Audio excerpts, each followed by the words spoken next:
funny. Take care of that. I gave Jesse a hard time at first. She goes, "Hey, remember that credit card?"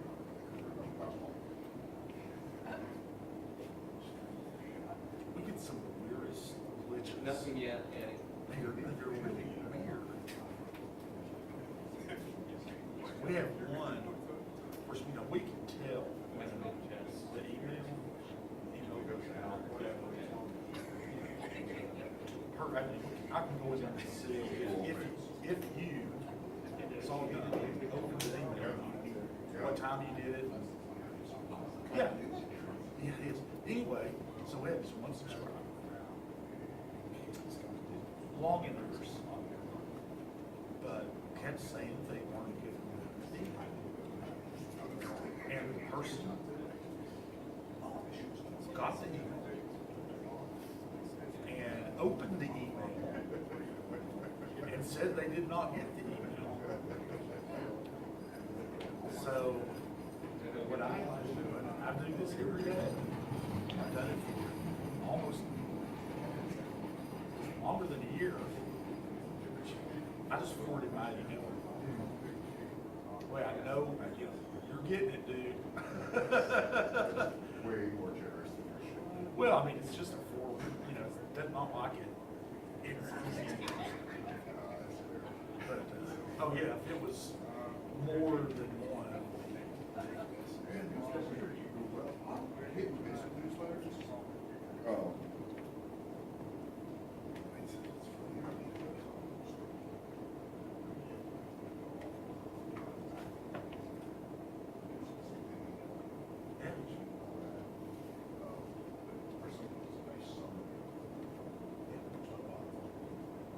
Yeah, well, that's exactly what it is.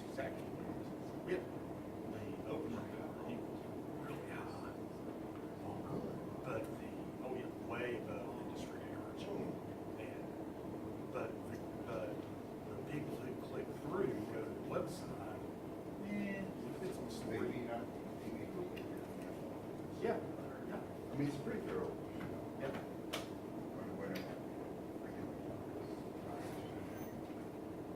I don't read everyone I get in.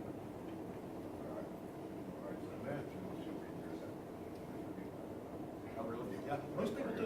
Oh, do they? Yeah, they read it in the morning. Oh, in the At least the morning. ones that talk to us about it, I have my first hour reading my coffee and stuff like that.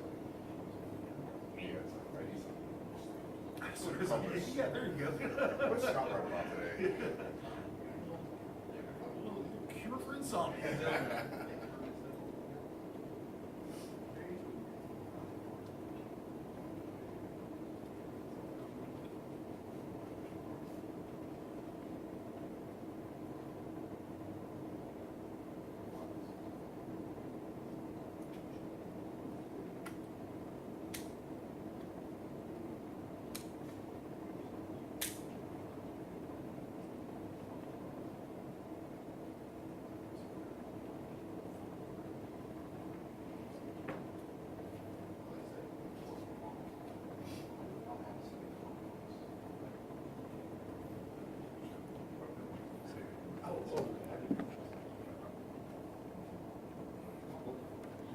Thanks for the lights. Are they all yours?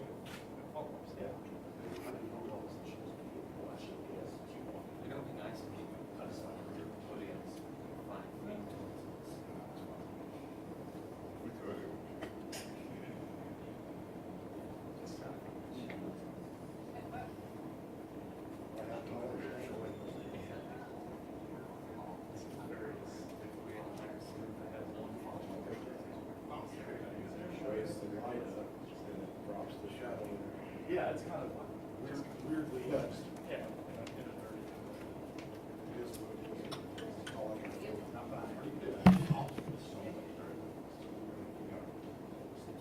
Just setting a little bit of groundwork, sir, is that after we get done with the press conference, we're gonna have time for Q&A. If you'll please raise your hand and I'll call on you individually. That's how we'd like to keep it a little more orderly. Do we have an ETA? Yeah, we're about to start. All right.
How y'all doing? Is everybody live and ready to go? Everybody good? All right, thank you all for being here. Just as you all know, we called you here to announce the findings of our internal affairs investigation into the shooting that happened at Austin East High School on August 12th, 2021. So first things first, we have Mayor India Kincannon, who will then be followed by Chief Paul Noel, and then we'll have time for some Q&A. Again, as a reminder, when we get to the Q&A section, if you'll please raise your hand, and I'll call on you individually for those questions and answer. So at this time, I'll bring Mayor India Kincannon up. Thank you, Scott. Good afternoon. Thank you all for being here today. We are here to announce the findings of the internal investigation into the shooting at Austin East Magnet High School on April 12th, 2021. This was a tragic day for the Thompson family, the Austin East community, the officers involved, and truly for our entire city. Like many of you, we've been anxious to wrap up this investigation. Once the TBI completed its probe into all the matters surrounding this case, we were able to proceed with our internal investigation, and I want to thank Chief Noel for expediting this. While District Attorney Sharm Allen determined there were no criminal charges to be filed against the officers in this case, our investigation was looking for any violations of internal policies and procedures. I want to turn things over to Chief Noel to break down the IAU report and to detail a new review process we will be putting into place at KPD. Chief Noel.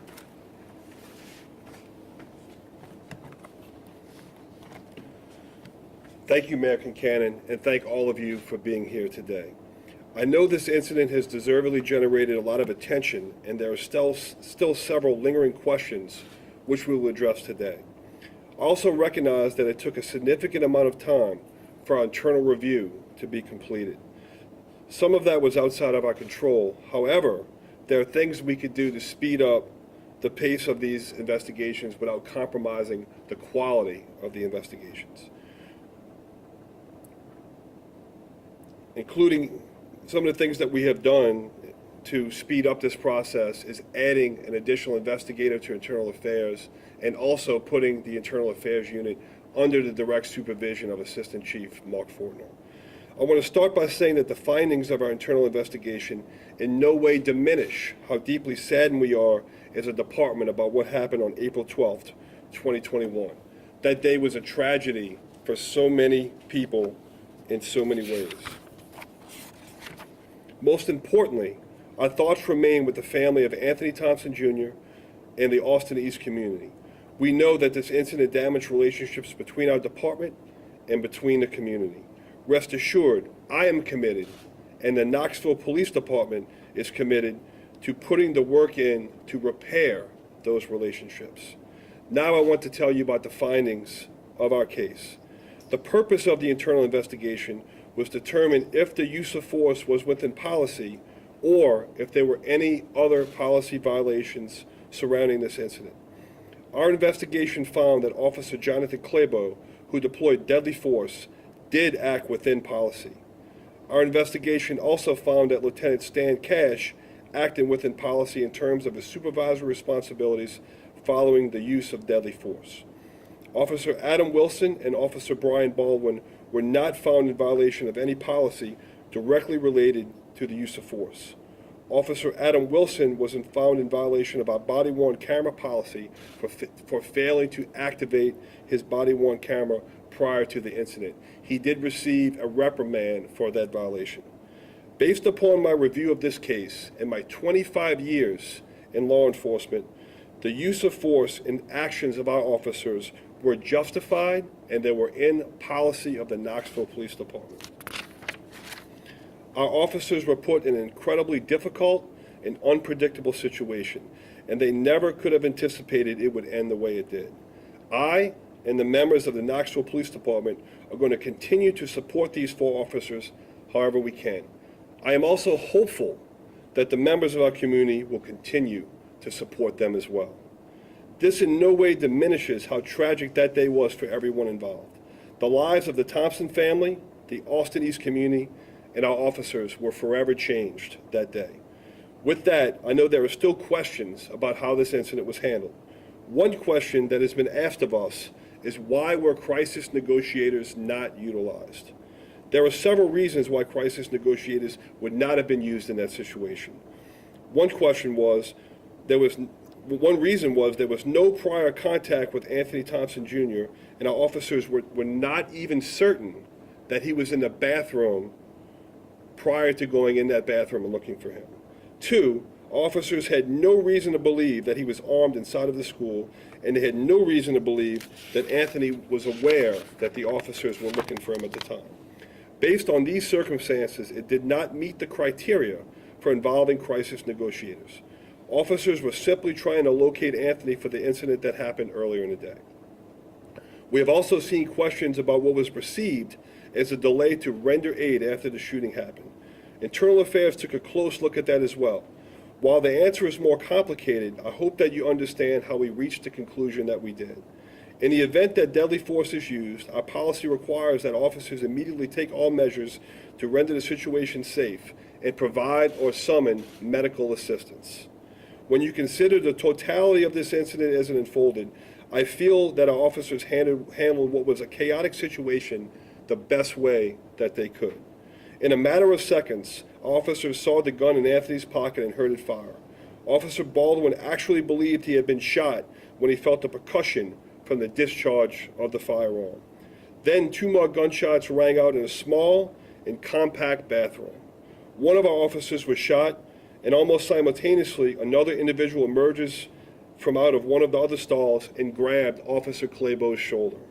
Our officers also had no idea where Anthony's gun was or if it still could be used. The most pressing matter was to ensure that the scene was rendered safe.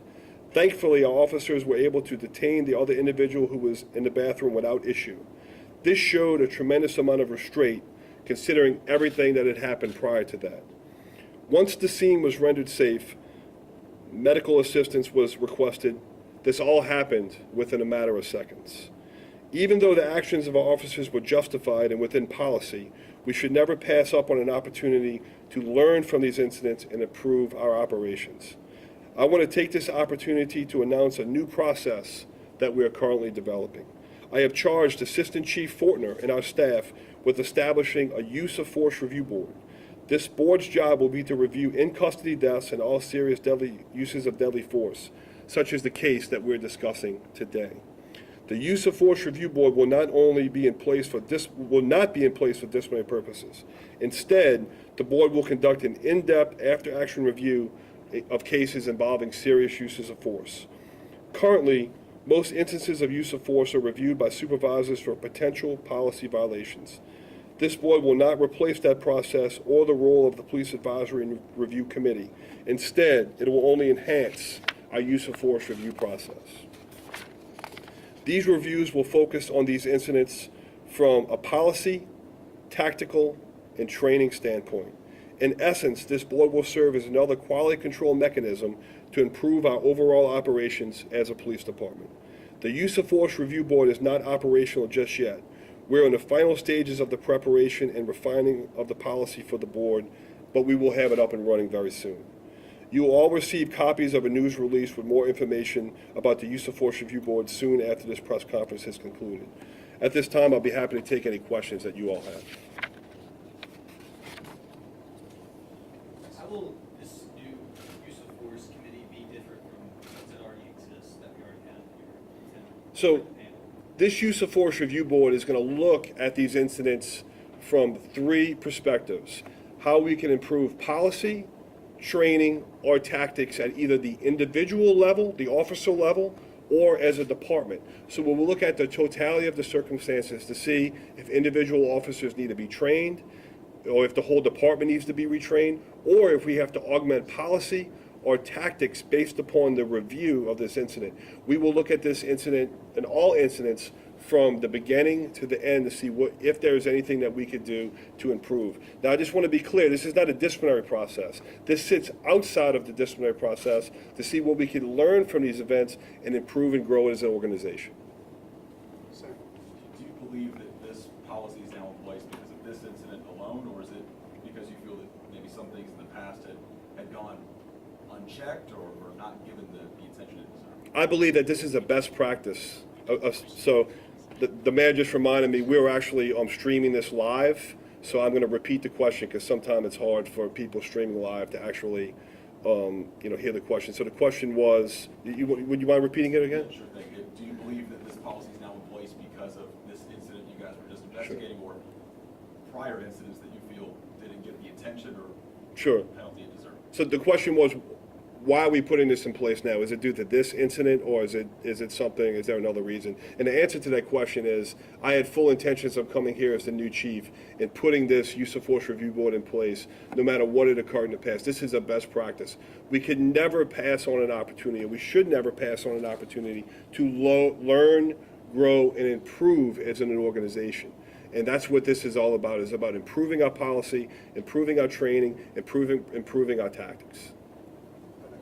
Chief, what was the reprimand for the officer who violated the body cam policy? So the question was about the reprimand for the body-worn camera policy. So Officer Wilson received a letter of reprimand. Now you got to remember, when this incident happened, KPD had body-worn cameras only for about 2 weeks. So body-worn cameras were very new. And what a letter of reprimand is, it's a formal reprimand that will be in the officer's disciplinary file permanently. For the review board, have you determined yet how many positions will make up the board, and what types of people will be on the board? Civilians, all internal? Sure. So the question was about who will be on this use of force review board. So Assistant Chief Fortner is going to chair the use of force review board, and we're in the process of putting that policy together now for that board. Assistant Chief Fortner will chair it. We'll have several other members on the board as voting members. There'll be other members of the police department in a non-voting capacity. And just like with our disciplinary process now, we will allow the Police Advisory and Review Committee to sit in and observe that board as well. then now you have the next question. Chief, if you were on this review board, what would you take as learning lessons from this incident? So the question was, if I was on the review board, what would I take as learning lessons? So I'm participating in numerous use of force review boards. I don't want to speculate on that. I think the beauty of this process is the whole board gets together and they really do a very deep dive into this case, not from a disciplinary process, not from here to see if the use of force was justified and in policy, which this use of force was clearly justified and clearly in policy, but what can we do better? What can we learn? What can we improve on? So I don't want to speculate on what that board would come out with, see what they're going to come out with when they do this deep dive into this case and other in-custody deaths and serious uses of force. Scott. You addressed the crisis negotiators, but once the officers were in the restroom, there's been a lot of questions about de-escalation techniques. First of all, does KPD have de-escalation training? Would it have been appropriate in the situation? And finally, will you be reviewing that to see if there are additional trainings or anything or policies that you can put in place? Great. So Scott asked about de-escalation. Do we have de-escalation training? And should we have used it? Should we have used it in this incident? So officers absolutely receive de-escalation training. So officers receive that in the academy. Some of our officers have volunteered to go to the 40-hour CIT training, which is in advance of that. But all of our officers absolutely do receive CIT training. When you watch this video, this incident unfolded very quickly. You got to remember, when the officers walked into that bathroom, they didn't know that he was in that bathroom. They walked into the bathroom just like any one of us would walk into the bathroom, looking to see if somebody else they were looking for was in there. They didn't have their guns drawn. They weren't in a state of alarm. And in fact, with Officer Wilson, who walked in first, he walked in the bathroom and he sees Anthony in the stall to his right, and his first words to Anthony were, "Hey, Anthony, how are you doing, man?" So there was absolutely nothing that we did to escalate the situation. And at that moment, there was nothing that Anthony was doing to look like the situation was going to escalate. It escalated very, very quickly. The whole incident, the 3 shots fired, everything that happened took 11 seconds. So in this case, there was absolutely no time to deploy any de-escalation techniques. I absolutely feel that our officers handled this very chaotic situation in the best way they possibly could. Liz and then Sam. So, going back to the incident, something that I wanted to clarify, did the officers obtain a juvenile petition before they went to the school? And if so, what the charges were on that petition? And then the second part to that is, were they following the memorandum of agreement with the schools in the way they proceeded? So the question was, did they obtain a juvenile petition, and were they following the memorandum of understanding between the school system? I don't know the answer about the juvenile petition. For the memorandum of understanding, a memorandum of understanding requires our school resource officers to receive 40 hours of school resource officer training. Officer Wilson had that training. All of our SROs have that training now, and they also, I believe, are required to operate in these schools in the least intrusive manner possible. I absolutely believe they did that in this case. You mentioned when looking at the use of force that it was pretty clear. What factors do you look into to determine that? And has anything really changed in investigation-wise since the body camera footage was released in April last year? So I'll tell you, I'm going to go back to District Attorney General Sean Allen's press conference. And, when you watch that 2.5-hour press conference, I think she did a phenomenal job of really breaking down.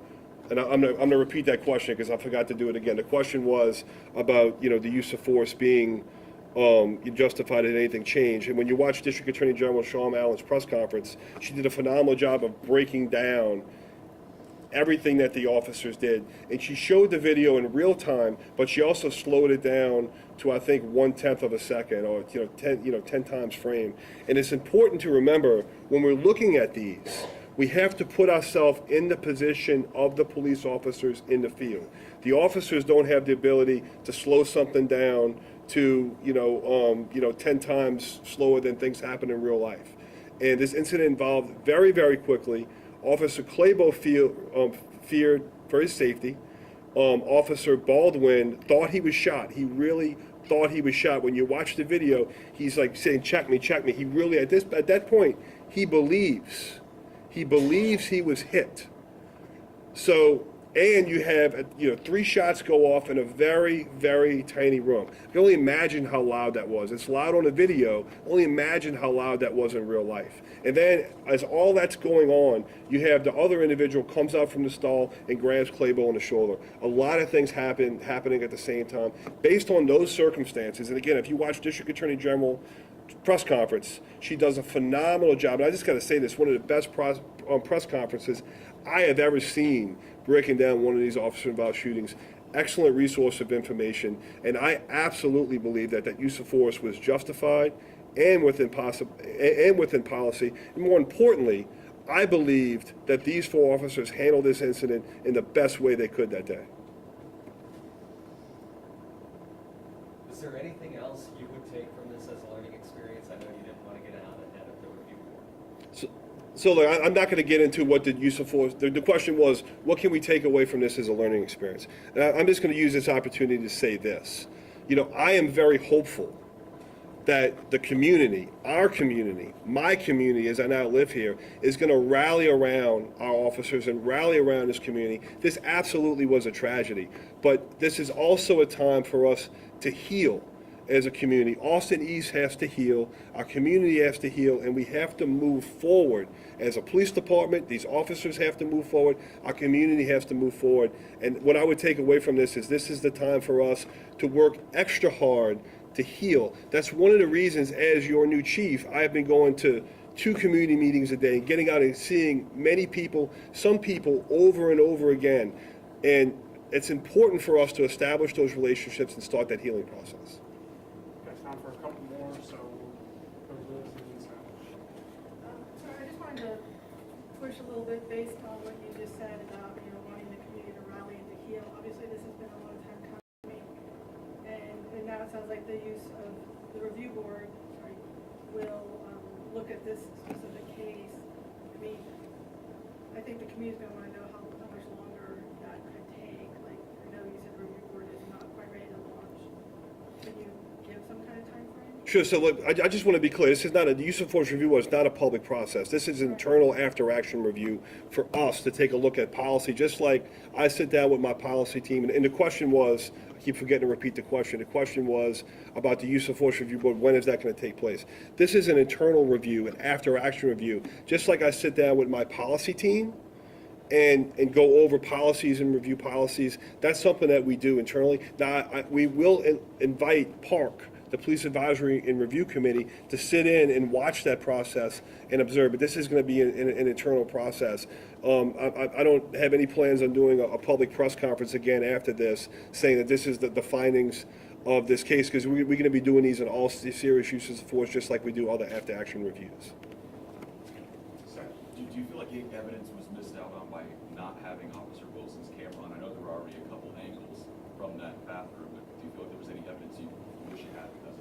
Look, I don't. So, and remember, and so the question was, did we miss any evidence for not having Officer Wilson's camera on? So there were 4 officers in that room, and 3 of the 4 had their body-worn cameras on. So I think I don't want to say the uniqueness of this, but this was an incident where you had 3 different perspectives. I'm going to go back to District Attorney General Sean Allen's press conference, 2.5-hour press conference on this. She actually shows all 3 perspectives from the 3 different officers that had their body-worn camera on. I think she did a great job of really walking the audience through all 3 perspectives of that. And to me, there was nothing that would have changed if Officer Wilson would have activated his camera, other than the fact that he wouldn't have received a letter of reprimand if he would have turned it on.